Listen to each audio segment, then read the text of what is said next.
네, 안녕하세요. 자, 여러분 모니터를 한번 다 켜주세요. 제가 어떻게 진행되는지 한번 궁금해가지고 한 5분 정도만 한번 켜보겠습니다.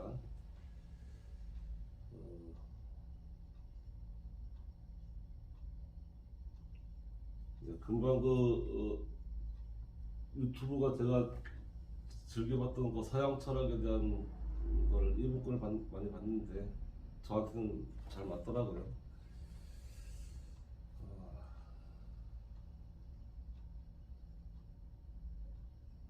이게 화면 공유를 안 하면 지금 제 말하는 사람 그게 나오는데 추석불을 부르려고 하면은 또 화면 공유를 해야 되나? 일단 공유를 해보죠.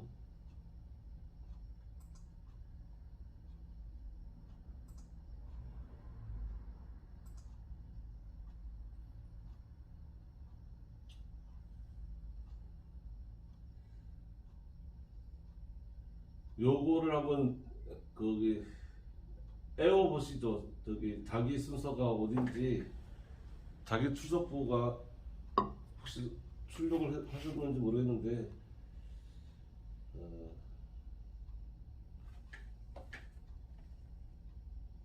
네, 25분 됐네요. 그러면 이 공유를 끄고서 여러분들 한번 얼굴들 한번 쭉 보려고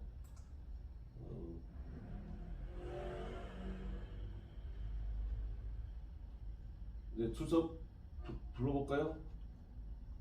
네, 네, 김미경 씨부터 부탁할까요? 네, 김미경 출석했습니다. 문부연 출석했습니다. 안녕 출석했습니다. 또- 출석했습니다. 출석부가 안 보이는데. 아, 그래요? 문재 출석했습니다. 면접 출석했습니다. 네, 계속 말씀하세요. 김홍 씨. 네, 김홍 씨 다음 분. 박은정 출석입니다. 박희라 출석했습니다. 수진 출석했습니다.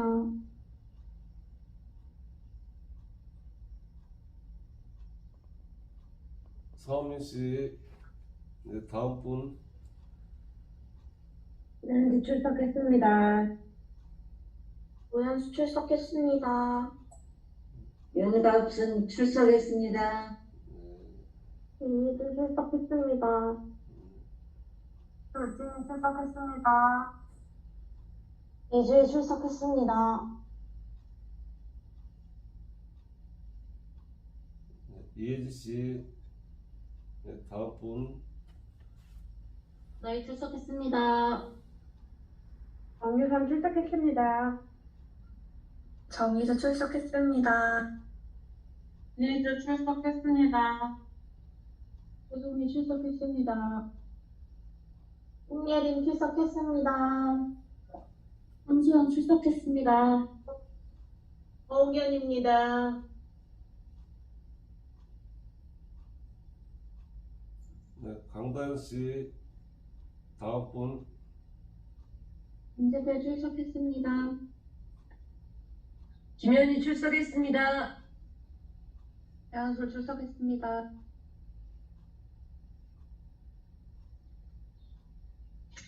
네, 서동순 씨. 다음 분. 우상미 출석했습니다. 이기순 출석했습니다. 잠깐만요.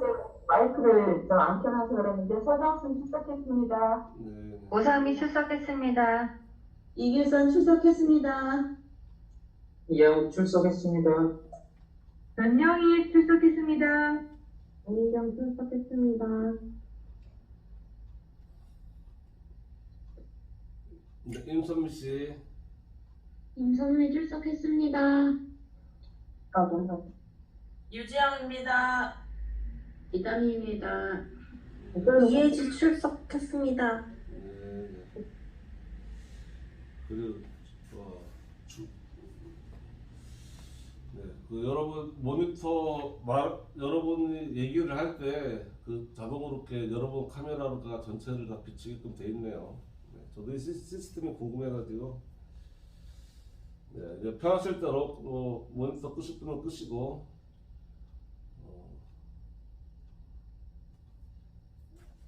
제가 작년에 그 국궁 생활 스포츠 지도사를 요 줌 수업으로 듣는데 일주일을 듣는데 하루 종일 조금 자면은 바로 전화 겁니다. 황성호 씨 자지 마세요 하면서 그 모니터링을 그 여러 명서 하더라고요. 자 지금 슬라이드 쇼.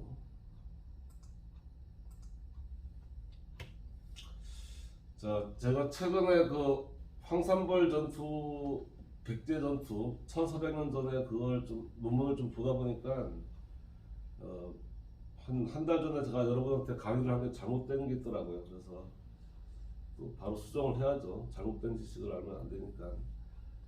조선시대 때 조공을 이렇게 100km도 갔는데 이게 그 1400년 전에 당나라가 백제로 왔을 때도 배 타고 이렇게 왔다 이렇게 얘기를 했는데 최근에 보니까 산풍반도에서 직선거리로 이렇게 바로 이렇게 그 당진 앞으로 인천 앞바다로 3일 만에 도착을 했다고 하네요. 그래서 직선거리로 왔다는 거 여러분들 정정합니다. 이게 직선으로 300km 정도 된다고 하네요. 3일간에 하루에 100km씩 이렇게 왔다고 하네요.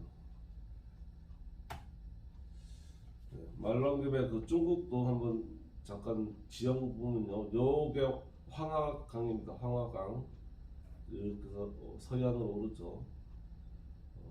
그리고 회수라는 게 있고 또 양쯔강이라고 하고 뭐 장강이라고도 하고 이게 티벳고원부터 이렇게 해서 우리나라 압록강이 한 10배는 되는 거죠. 그래서 중국에서 내린 비는 대부분 다 서해안으로 온다고 합니다. 그래서 서해안 바닷물이 묽어질 정도로. 그리고 요하강이 있고요. 그래서 여기 태산이 높다 할 때 태산이 여기 타이양 산맥이 있다고 하는데요. 황산하고 요 산을 기준으로 동쪽에 있다고 해서 산동성이 되는 거예요. 이쪽은 산서성이 되는 거고요. 또 요하강을 기준으로 동쪽에 있다고 해서 요동반도가 되는 거고 이쪽은 요소가 되는 거죠. 그리고 백두산에서도 그 압록강하고 두만강이 흐르는 게 아니고 중국 쪽으로 송화강이 또 흐릅니다. 압록강보다 더 훨씬 더 길게 흐른다는 거. 그래서 우리나라는 동고 서도인데 중국은 거꾸로 서고 동저로 이쪽이 평야지대고 이쪽이 만주볼판 이렇다는 거. 참 그렇게 지형으로 알고 계시고요. 여러분 과제물 낸 것 중에서 몇 분 낸 거 보니까 조금 건축물 대장을 가로 정렬을 안 해서 제가 보기가 불편해서 그걸 좀 알려드리려고 PDF 파일을 그냥 열면 안 되고 RPDF 프로그램을 연 다음에 해야 되고요. 그 다음에 공시지가도 그냥 윈도우 플러스 시프트 S 키를 누르면 바로 그 화면이 카피가 되거든요. 그리고 개업공인중개사는 그 산업공인중개사는 이제 직역부로 했으니까 다른 공인중개사를 넣도록 기말고사에서도 그 다른 그거는 이제 검색어를 개업공인중개사 검색 이렇게 누르면 됩니다. 이거 한번 보여드릴게요.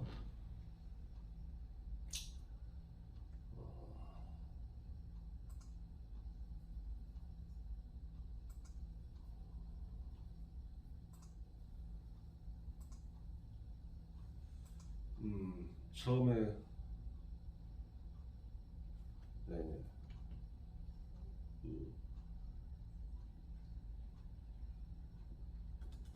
건물 공시지가 공물 공시 집단을 하죠. 뭐.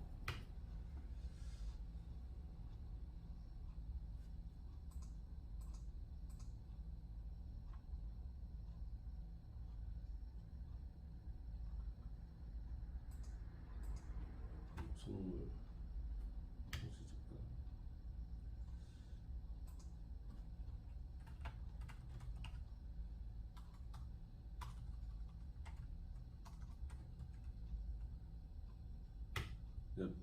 비주거형이라고 했죠. 그 기말고사 말고도 비주거형 건축물 시가 표준에 검색을 해서요.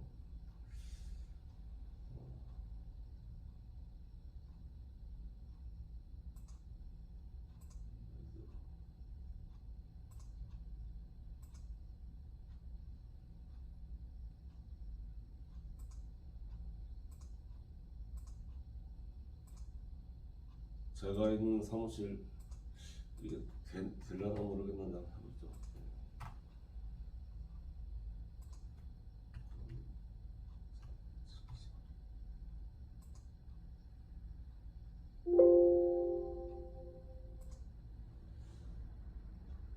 네, 이렇게 시가 표준이 나왔잖아요. 그러면 키보드판에 그 윈도우 키 누르고요, 시프트 키 누르고 S를 눌러서 범위를 이렇게 지정을 하면 됩니다. 이렇게. 그리고 이제 옆에서 이렇게 조그만한 창이 뜨면 여기 카피하는 거잖아요. 이걸 카피를 떠서 복사를 하게 한 다음에 이렇게 붙여넣기 해버리면은 된다는 거. 뭐 아시는 분들 다 아시겠지만 모르시는 분들께 설명해 드렸고요. 또 개업공인중개사 검색을 하려면 이렇게 치면은 이제 자동으로 이렇게 그 공인중개사 협회로 이렇게 넘어갑니다. 그래서 여러분들 원하는 시도로 해서 대전시, 유성구, 덕명동, 한밭대학교 정문 앞에 부동산 공인중개사들이 몇 명 있는지 쭉 한번 보자고요. 덕명동에서 검색하면은 여러 개가 나오죠. 이런 것 중에 하나를 선택해서 위에가 갤럭시 공인이 상호죠. 밑에 유성구 3341이 그 등록 번호죠. 대표자 이름이고 주소고 전화번호. 요거를 이제 그 여러분 과제물이나 그 기말고사 때 아무거나 이게 다 공개된 정보니까 개인정보 유출이 아니죠. 그냥 아무거나 이렇게 쓰면 되고, 또 최근에 개업한 거는 등록부가 좀 이렇게 특이하게 나옵니다. 그래서 이런 것들은 옛날에 개설해서 오래됐다고 보고, 이런 거는 이제 최근에 된 부동산이다, 그렇게 보시면 되고요.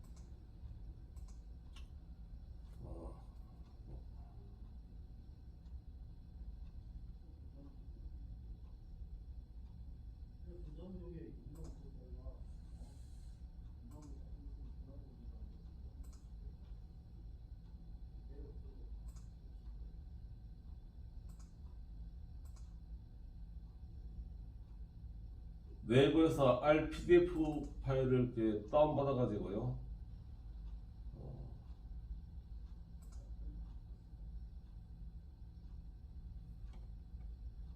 참 낯서네 저도.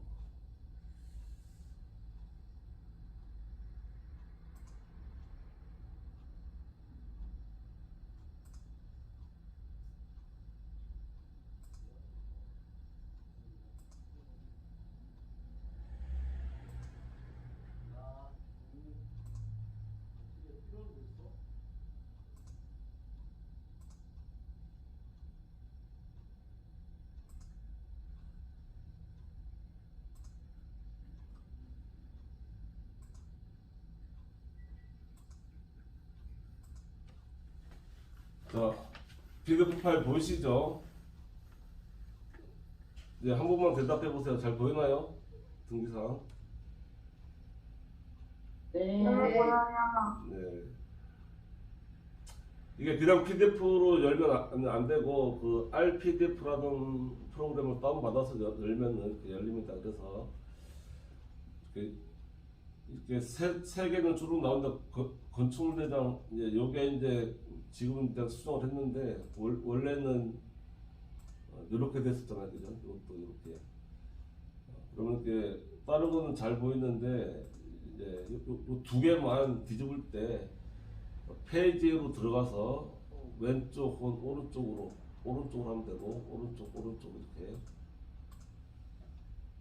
원하는 페이지만 이렇게 수정이 됩니다. 이렇게 해서 이렇게 해야지 제가 채점하기도 좋고 여러분도 이렇게 굳이 파일 두 개로 할 필요 없이 이렇게 하면 되고요. 어떤 분은 건축물 대장을 그냥 세로 이렇게 하는 경우도 있는데 하여튼 이렇게 페이지에 가면 이렇게 양쪽에서 이렇게 할 수가 있다는 거 이렇게 해서 알려드리고요.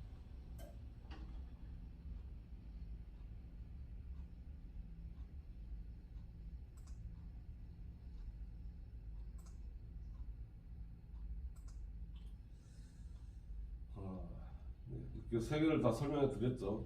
그래서 이렇게 자, 오늘은 그 상가임대차 보호법 페이지가 10장의 중간에 335페이지부터 하는 겁니다.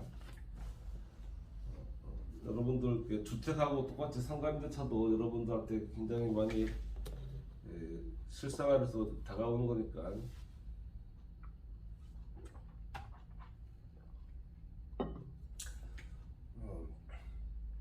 똑같습니다. 주택하고 똑같이 보호를 하는 건데 그 임차인, 그 사회적 낙자인 임차인을 일방적으로 보호하는 그런 어떻게 보면 불공정한 계약이죠. 그 불공정한 법이고 그래서 사회적 낙자인 임차인 세입자를 보호하기 위한 법이다.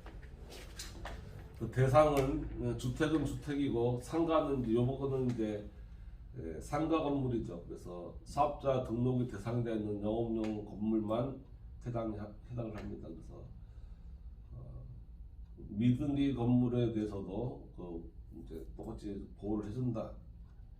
이런 내용이죠. 제외 대상은 그 일정한 금액을 넘어가는 거 뒤에 나오지만 큰 예를 들어서 보증금 1억에 월 1,000만 원짜리 이런 거는 조만한 업체가 되기 때문에 이런 건 보호를 해주지 않습니다. 그냥 알아서 하는 거고 또 일시 사용을 하는 임대차도 안 되고 종교나 친목단체, 비영리단체 임대차 계약도 사업자 등록이 안 나가는 그런 거기 때문에 이런 거는 또 예외가 됩니다. 그리고 똑같이 강행 규정으로 이 규정에 위반된 약정, 특약사항으로서 임차인을 불이하는 것은 효력이 없다. 그러니까 계약서 특약에 이것도 뭐 1년에 5% 이상 월세를 못 올리게 되는데 매년 10%씩 올리기로 한다. 이걸 특약에 넣는다 하더라도 그거는 법적으로 효력이 없다. 무효다. 이거 주택이랑 똑같다는 거 또 알고 계시고요. 이게 법이 이렇게 쭉 나와 있습니다. 근데 하나만 읽어보죠, 2조만 읽어보죠. 법 여러분들 좀 친숙해지라고. 이 법은 상가 건물 바로 건너뛰죠. 상가 건물의 임대차 목적물의 주된 부분을 영업용으로 사용하는 경우를 포함한다에 대하여 적용한다. 다만 제14조 2에 따르는 상가건물 임대차위원회의 심의를 거쳐 대통령령으로 정하는 보증금액을 초과하는 임대차에 대하여는 그러하지 아니하다. 그러니까 비싼 아까 말한 대로 보증금 1억에 1,000만 원짜리 이런 거는 이 법에 적용을 받지 않는다. 하지만 제1항의 단서, 그러니까 제1항은 요거죠. 요 1항의 경우 초과하는 거에는 보장을 하지 않는다에도 불구하고 제3조라든지 제10조라든지 주 이런 것들은 적용을 한다. 이런 게 뭐냐면 이제 딱 뒤에 얘기하겠지만 권리금이라든지 아니면 최소 10년을 보장한다는 거는 이런 거는 고가의 임대차에도 다 적용을 하겠다 이런 내용입니다. 그래서 법이 이렇게 있으면 요걸 다 찾아보면 됩니다. 요거 제10조 1항, 2항, 제10조 3항 이런 얘기죠. 이런 걸 이렇게 찾아보면은 그런 얘기다 이렇게 추적을 할 수가 있습니다. 그래서 보장 아까 요거에 대해서도 보장한다는 게 뭐냐 좀 더 그걸 줄이면은 그 대항력 다른 건물주가 오더라도 그 어떤 임차인으로서 권리를 대항할 수 있다는 거, 그 계약갱신 요구권 그리고 임대 기간에 10년을 보장하는 거, 또 권리금에 대해서는 건물주가 터치를 못한다는 거, 이거는 보장 범위를 벗어나는 것도 요구를 할 수 있다 이런 거고요. 이건 좀 상당히 실무적인 얘기인데 2018년 10월 16일 기준으로 법이 새로 만들어졌기 때문에 10년 보장하는 게 문재인 정부 때 만들어졌죠. 그래서 2018년 10월 16일 이전에 계약한 세입자들은 5년까지만 보장을 받습니다. 반면에 10월 16일 이후에 계약한 사람들은 10년까지 보장을 받는 거죠. 이게 법률 불소급의 원칙 때문에 그렇죠. 법률을 딱 제정을 한 날부터 그러니까 10월 16일에 이제 제정을 해서 공포가 돼서 효력이 발생하면은 요 이후로만 적용이 되는 거고, 요 이전 것까지 소급해서 내년 것까지 쭉 끄집어서 적용을 하진 않는다는 거죠. 이거는 그 피의자 형법에서는 피의자의 그 인권을 보호하기 위한 거죠. 법의 또 안정성을 위해서, 예를 들어서 누가 연쇄살인을 저질러서 얘가 괘씸해서 얘를 현행법으로는 징역 예를 들어 한 10년밖에 못 살아요. 그러면 얘를 처벌하기 위해서 새로운 법을 만들어도 이 사람은 적용하지 않는다는 거죠. 그래서 옛날에 전두환법이라고 했죠. 전두환을 처벌하기 위해서 박근혜 씨가 법을 만들려고 했는데 결국 할 수가 없죠. 대신에 이 법을 만든 이후에도 계속 전두환 씨가 이 법을 계속 하고 있는 상황에 대해서는 이 법으로 이렇게 처리를 하는 거죠. 상가임대차 보호법의 적용 범위는요. 서울은 6억 1천만 원이고 우리가 사는 대전시는요 3억 9천만 원까지입니다. 그러니까 보증금 9천에 3억을 일부로 치면은 300만 원이잖아요. 보증금 9천에 월 300만 원까지만 이 이하로만 보장을 한다. 그러니까 보증금 9천에 뭐 310만 원만 되더라도 상가임대차의 보호법에 적용을 받지 않는다. 이렇게 좀 유익 있게 생각하시고요.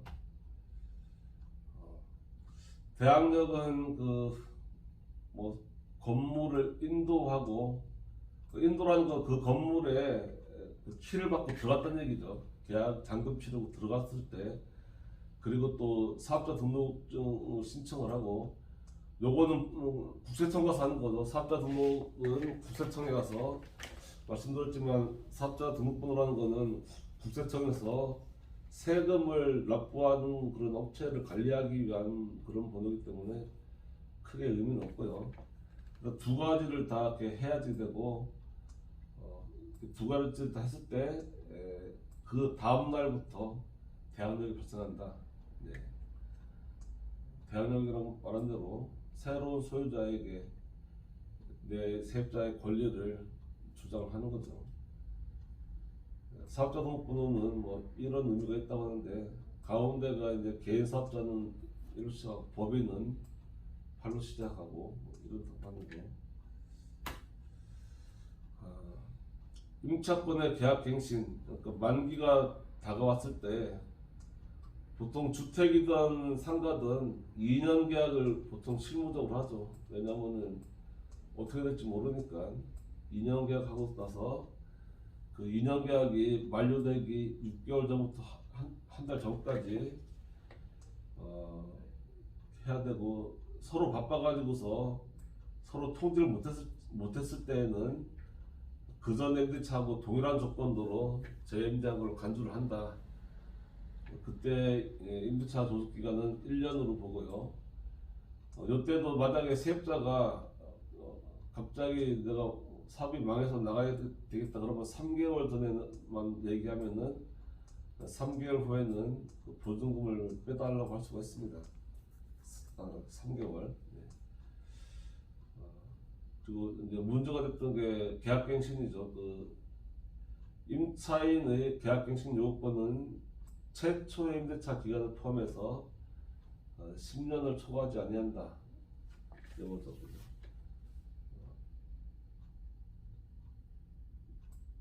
10년인데 단서가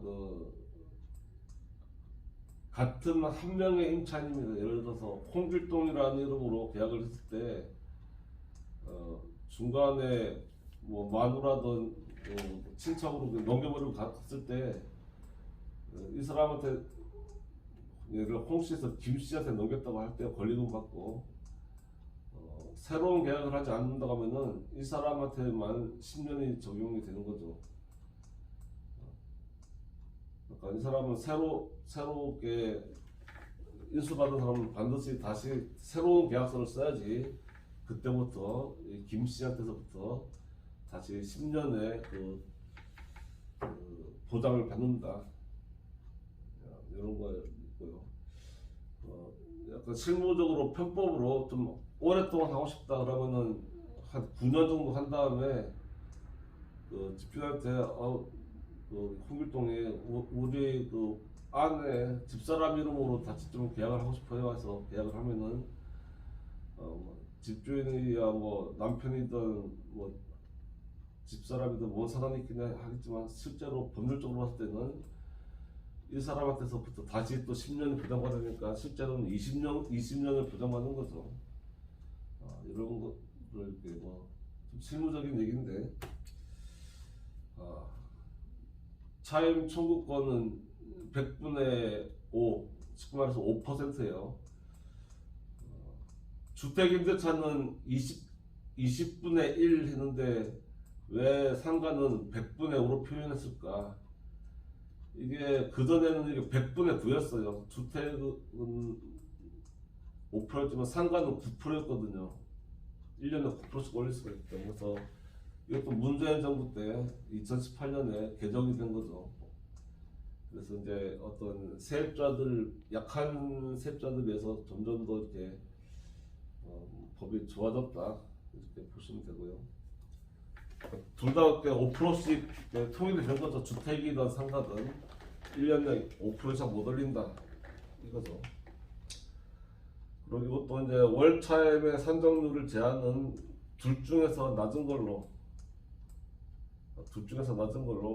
첫 번째 거는 연 1할 2푼, 그러니까 연 12%, 한 달에 1% 요걸 말하는 거죠.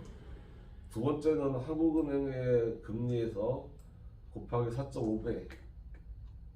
그러면 또 무슨 말인지 모르죠. 또 실례를 들어야죠. 예를 들어 보증금 2천에 월 40만 원짜리 조그마한 식당을 운영을 하고 있다. 근데 갑자기 내가 유럽 여행 가고 싶어가지고 1,000만 원을 빼고 싶다. 재계약할 때 보증금 1,000만 원으로 계약을 합시다 할 때는 첫 번째 안은 1,000만 원에서 12% 나누기 12g 월 10만 원 인상이죠. 두 번째 안은 1,000만 원 곱하기 한금리 지금 1.5%죠. 곱하기 4.5배 나누기 12g은 한 달에 56,250원입니다. 그래서 상가임대차는 그 보증금 1,000만 원에 월 45만6,250원 이상 못 올린다. 지금도 실무적으로는 1,000만 원당 10만 원씩 당연히 10만 원씩 이렇게 얘기를 하는데 여러분들 이런 걸 알고 있으면은 이제 경제적으로 이 손해를 안 보는 거죠. 주택이랑 비교했을 때 주택은 43만 원 정도인데 주택보다 조금 더 비싼데 상가가 그러니까 주택은 서민경제 필수품이기 때문에 생필품이기 때문에 더 낫고요. 상가는 생필품이 아니기 때문에 조금 높다. 이렇게 보시면 됩니다. 최우선 변제 금액도 더 낮고 하는 게 이런 이유죠.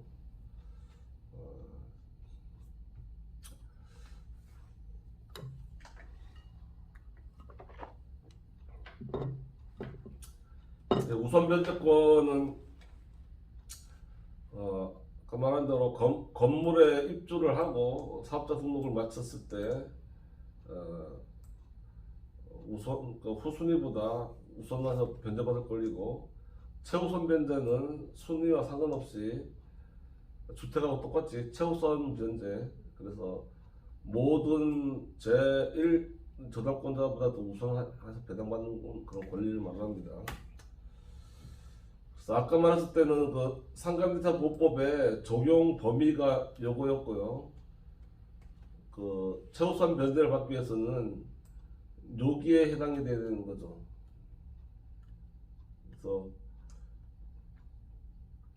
3천만 원까지, 그러니까 대전 시대에서는 그 3,800만 원 한도 내에서 최우선 변제는 1,300만 원밖에 못 받습니다. 주택은 대전이 2,200만 원까지 받죠. 근데 1,300만 원까지 못 받는다. 굉장히 좀 타이트하죠. 3,800이면은 보증금 800에 월 30만 원짜리 점포, 조그만한 점포를 말하는 거죠. 요 정도만 최우선 변제를 해주고 그렇지 않으면은 최우선 변제를 안 해준다. 이렇게 이해를 하시면 됩니다.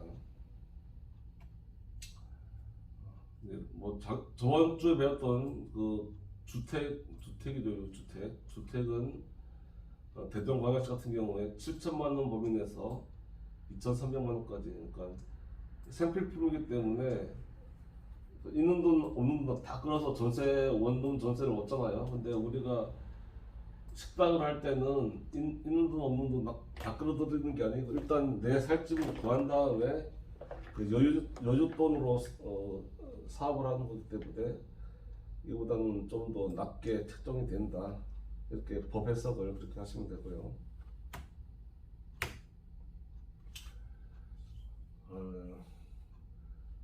두 개를 이렇게 비교를 한 건데요. 그 주택하고 상가하고 비슷하게 겹치는 내용이 많습니다. 그래서 일시 사용이 명백한 임대차에 있어서는 적용을 배제를 하는 거고요. 주민등록 전입 신고를 했을 때 대항력이라고 한다면은 건물은 사업자 등록을 신청을 했을 때라는 거.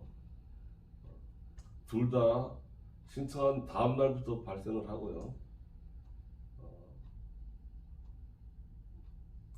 신고는 주택은 동사무소에 사는 데 대해서 상가는 관할 세무서장한테 산다.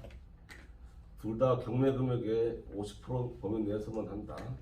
뭐 이런 내용들이죠.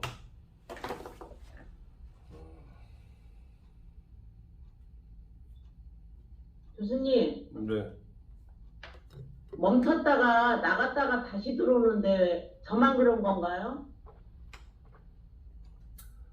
나갔다 다시 들어오셨다고요? 아니요, 뭐 화면이 정지돼 있다가요. 네. 나갔다가 다시 들어와지네요. 아무것도 안 했는데요.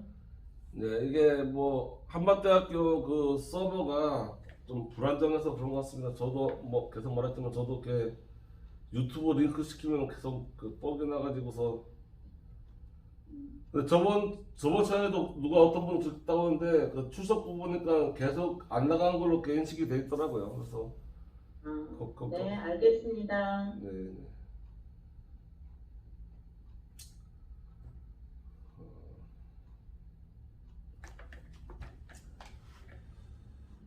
자, 좀 더 비교를 해볼까요? 주택은 계약갱신 요건에 의해서 4년간 보장받을 수가 있고요. 상가는 10년간 보장받을 수가 있죠. 그래서 주택에 비해서 상가는 훨씬 더, 왜냐하면 여기는 인테리어 비용이 억대로 들어가는 경우가 태반이기 때문에, 주택이야 뭐 2배 작품밖에 안 하지만 식당은 최소 1억 들어가죠, 새로 하려면은. 그래서 예전에는 이 법이 만들어지기 전에는 집주인들이 그 권리금을 또 이렇게 관리를 하고, 요 법이 만들어진 게 대표적인 게 그 전두환 씨 아들이 그렇게 요렇게 장난을 많이 해가지고서 만들어졌다고 하죠. 그래서 일본 같은 경우는 세입자가 한번 들어오면은 그 평생 하는 게 그 관례적으로 이렇게 됐다네요. 건물주가 나가라는 말을 일절할 수가 없는 게 옛날부터 이렇게 전통적으로 그렇게 됐다고 하네요. 대신에 또 요 세입자가 그 식당을 요 동네에서 하면은 다른 동네로 옮기지도 못했다고 하는, 옛날에는.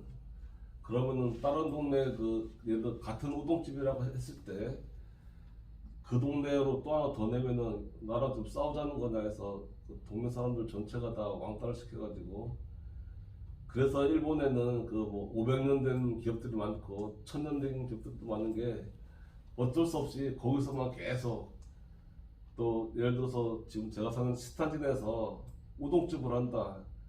그러면 계속 우동집만 해야 돼요. 갑자기 돈가스 집으로 바꿀 수가 없다고 하는데, 그러면 옆에 돈가스 집에서 나랑 지금 싸우자는 거냐 해서 그 동네 사람들 전체가 다 왕따를 시켰다고 하네요. 그래서 그 업종을 바꾸는 것도 상상을 못하고, 우동집이면 끝까지 우동집 그렇게 했다고 하네요. 그래서 망할 일도 없다고 하네요. 왜냐면 그 동네에서 우동집은 거기밖에 없으니까 돈가스 집도 거기밖에 없고, 그런 게 이제 일본의 전통이라고 하네요. 네. 묵시적 갱신은 똑같이 만기 전에 6개월 전부터 한 달 전까지 묵시적 갱신을 하더라도 임대인은 언제든지 주택이든 상가든 재계약서 안 쓰고 깜빡하고 지나가면은 건물주는 무조건 1년 기다려야 되고, 세입자는 자기가 나오고 싶으면 3개월 전에만 얘기하면은 무조건 나갈 수가 있다. 정말 그 세입자한테 좋은 일반적인 법이죠.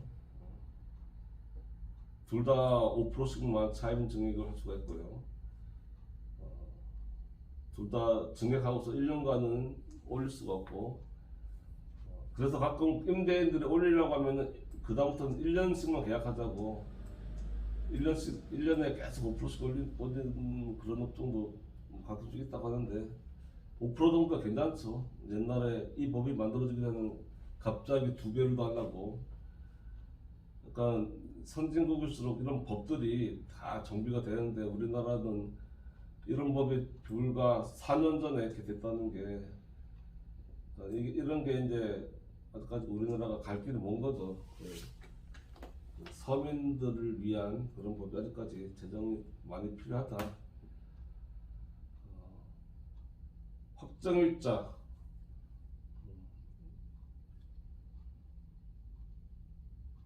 아까 사업자 등록을 신청을 하고 건물에 입주를 하고 또 확정일자도 세무서가 3개 중에서 가장 늦게 받은 날 기준으로 순위가 결정된다, 이렇게 하고, 여기도 계약서 원본이 필요하고요.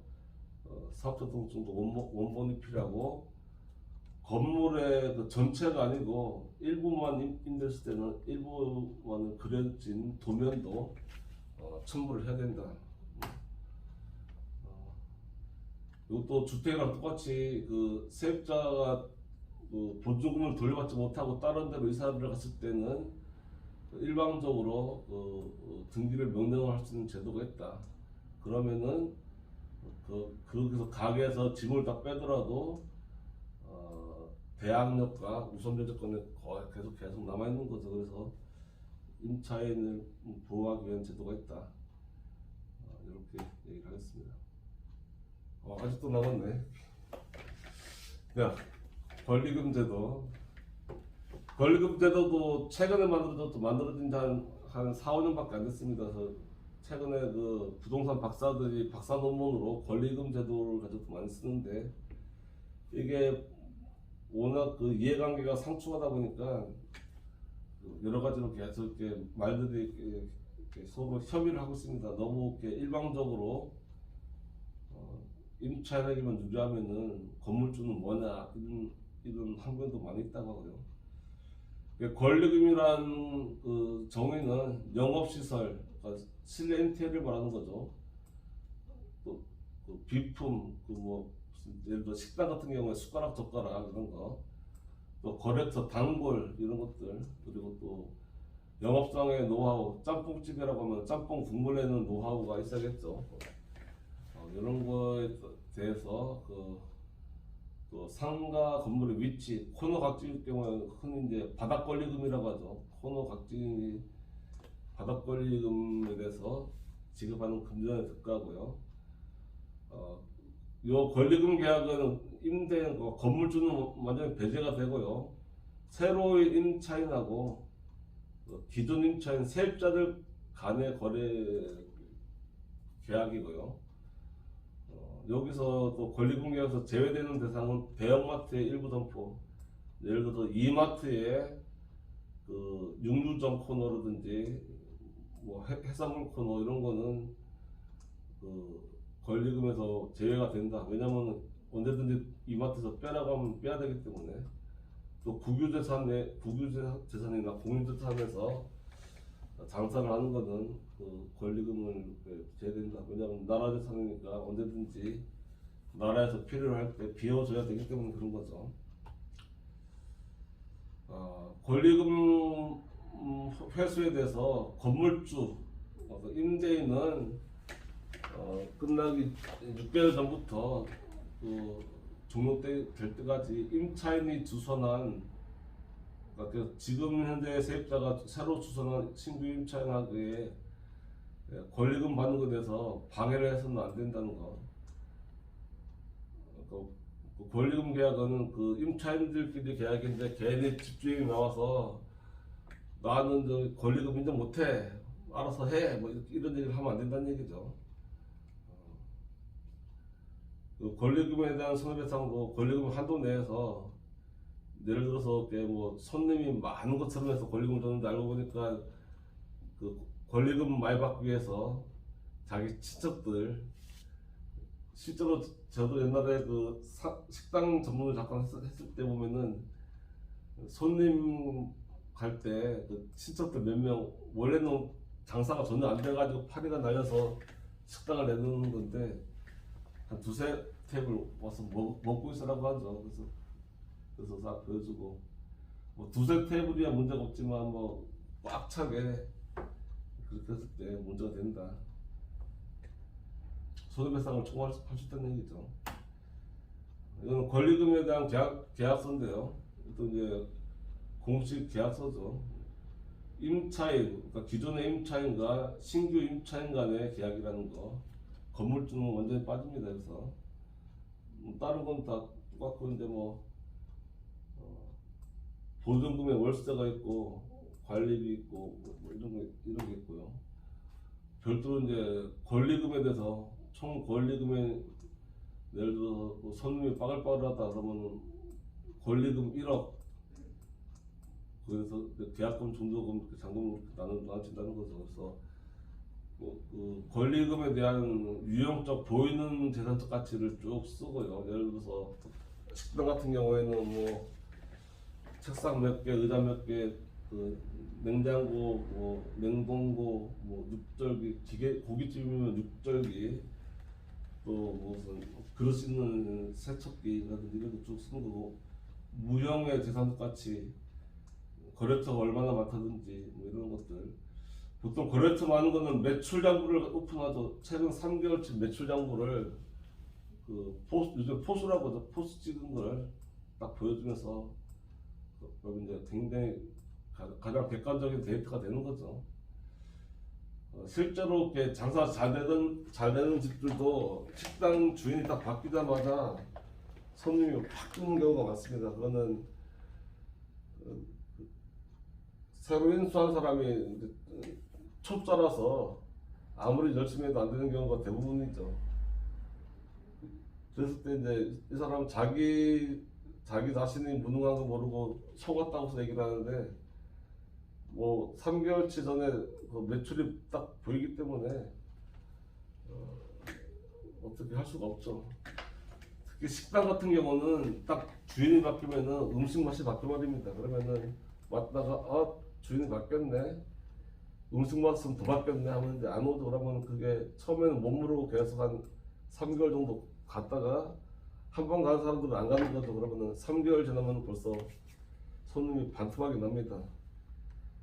그리고 또 3개월 더 지나면 이제 파리가 날리는 거죠. 그래서 권리금 많이 주고 들어가도 본인이 특히 식당 예를 들면은 본인이 음식 솜씨가 없으면은 아무런 의미가 없다. 이런 걸 제가 많이 봅니다. 나머지 특약사항. 네.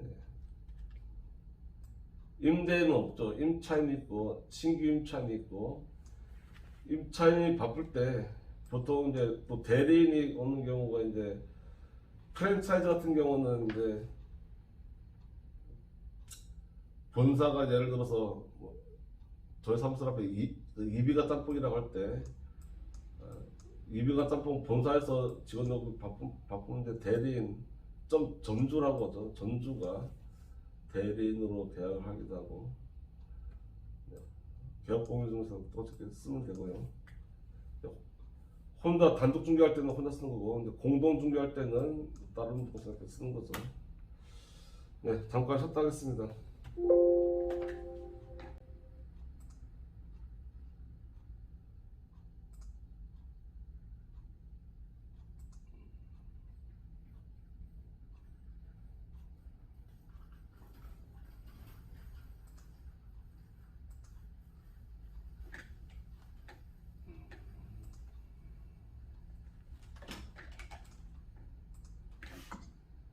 네, 성동 전쟁.